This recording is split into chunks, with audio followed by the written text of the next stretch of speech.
Imagine une voiture qui emprunte tout à la Formule 1 mais qui est conçue pour la route. Une voiture de série mais avec l'ADN de la Formule 1. Si tu n'as toujours pas deviné de quelle voiture je parle, laisse-moi te raconter l'histoire de la McLaren F1.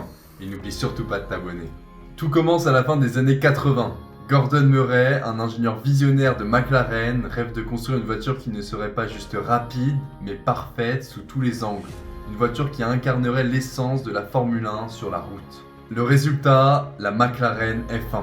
Et tu t'en doutes, cette voiture est tout simplement exceptionnelle. Sous son capot, on a du très très lourd. Un V12 atmosphérique de 6 litres 1, spécialement conçu par BMW. Mais ce n'est pas tout, cette voiture était aussi extrêmement légère et ne pesait que 1138 kg grâce à son châssis en fibre de carbone, une première mondiale pour une voiture de route. Ajoute à ça une aérodynamique sans faille et tu obtiens une vitesse de pointe hallucinante, 386 km/h, un record à l'époque.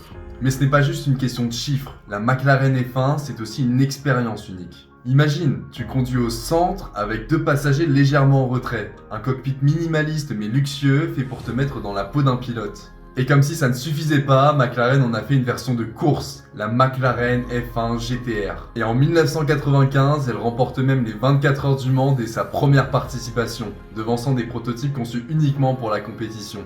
Parce qu'après tout, la McLaren F1 c'est certes une voiture de route mais qui s'inspire directement des Formule 1.